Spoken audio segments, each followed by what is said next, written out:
Bonjour! Welcome to Rambeau Loves History. I am your favorite French bulldog that takes you through mind-blowing history with style.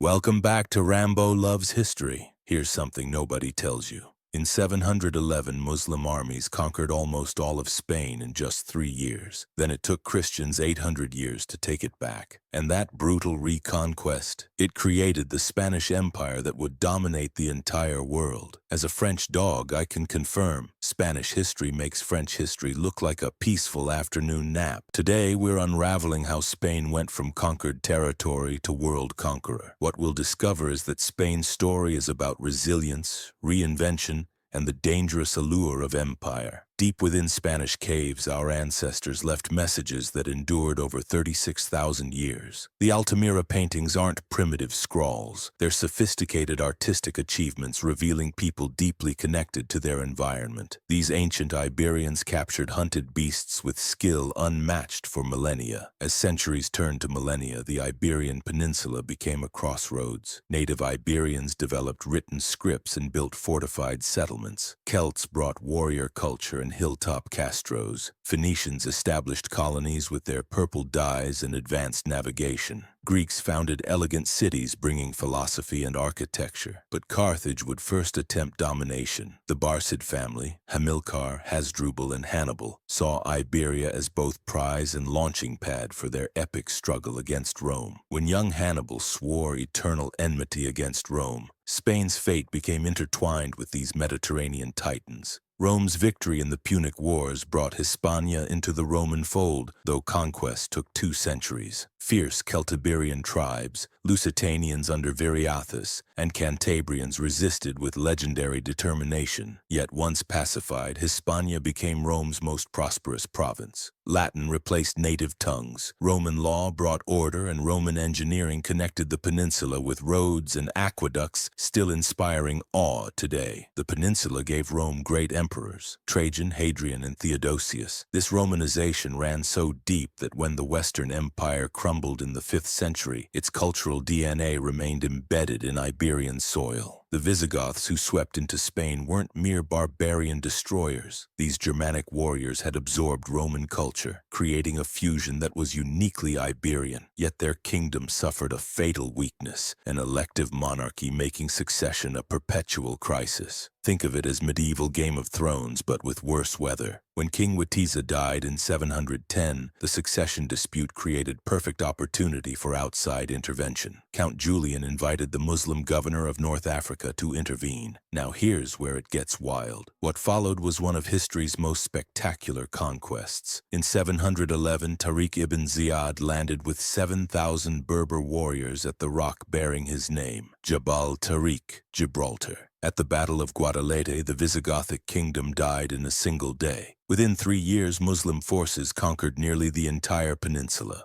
The Islamic conquest transformed Iberia into al-Andalus. For 3 centuries, Córdoba rivaled Baghdad and Constantinople as a learning center. The Umayyad caliphs built a civilization of remarkable sophistication. The Great Mosque of Córdoba, with its forest of columns and striped arches, represented architectural innovation influencing the Mediterranean. Muslim, Christian, and Jewish scholars worked together, translating Greek texts and advancing mathematics, astronomy, and medicine. Yet this golden age had shadows. Christians and Jews remained second-class dhimmis, subject to special taxes. The slave trade flourished, and political unity proved elusive. Al-Andalus fractured into competing kingdoms. Meanwhile, in the mountainous north, something stirred. In remote Asturian valleys, Christian nobles maintained independence. The Battle of Covadonga in 722 became mythologized as the Reconquista's beginning, the centuries-long Christian effort to reclaim the peninsula. What emerged wasn't one unified Christian kingdom, but several: Leon, Castile, Aragon, Navarre, and Portugal, each fighting each other as much as the Muslims. Yet gradually the balance shifted. Toledo's capture in 1085 by Alfonso VI marked a crucial turning point. The former Visigothic capital was again in Christian hands. But wait until you see what happens next. The Battle of Las Navas de Tolosa in 1212 shattered Muslim power forever. Córdoba fell in 1236, Seville in 1248. By 1250, only Granada remained under Muslim rule, clinging to the southern coast like a beautiful but doomed jewel. The Reconquista forged a unique Spanish identity, militantly Catholic, yet influenced by centuries of cultural exchange with Muslims and Jews. This potent mixture of religious fervor and military prowess would soon be unleashed upon the wider world.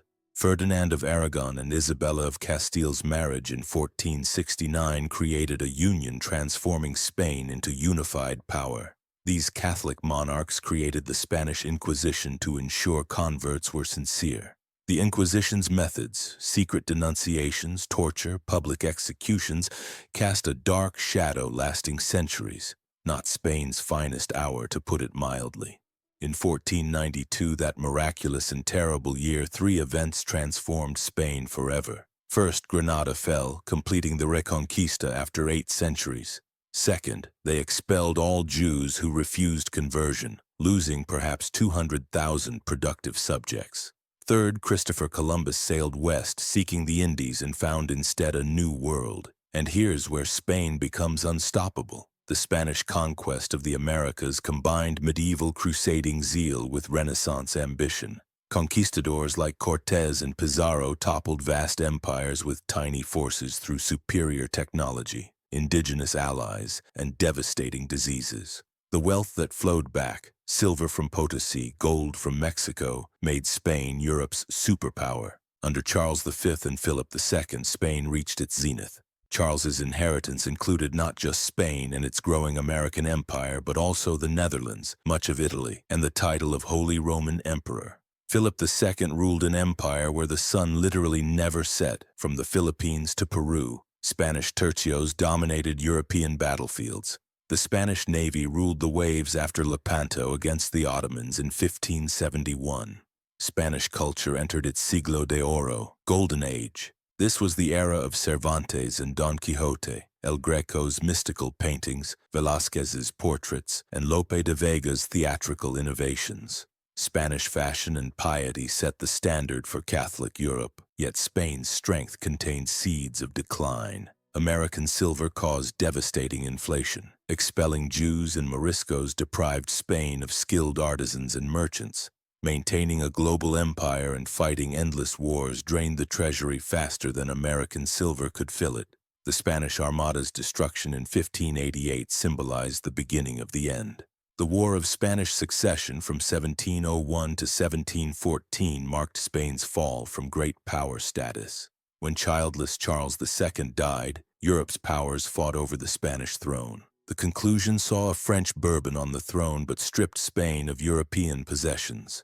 Gibraltar, seized by Britain, remains British today, a constant reminder of imperial decline. Napoleon's 1808 invasion sparked not just Spanish resistance but independence movements across Spanish America. By 1825, Spain had lost all mainland American colonies.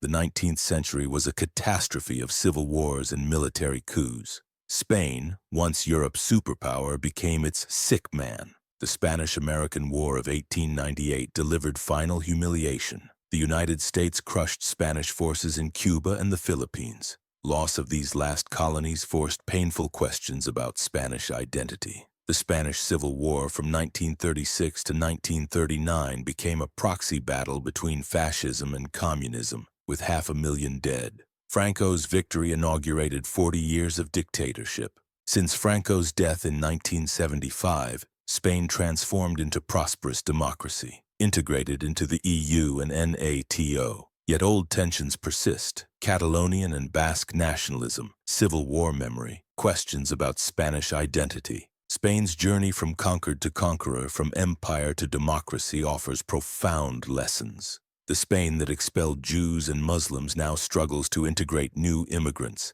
The nation that imposed Catholicism by sword now embraces secular democracy. What does Spain's transformation teach us about how nations construct identities through historical trauma? Does the rise and fall of empires follow an inevitable pattern? Spain's imperial past continues to shape not just Spain, but our entire modern world. If you found this fascinating, you need to see our Portugal video next, the tiny nation that discovered half the world. Click it now and subscribe so you never miss history with Rambeau.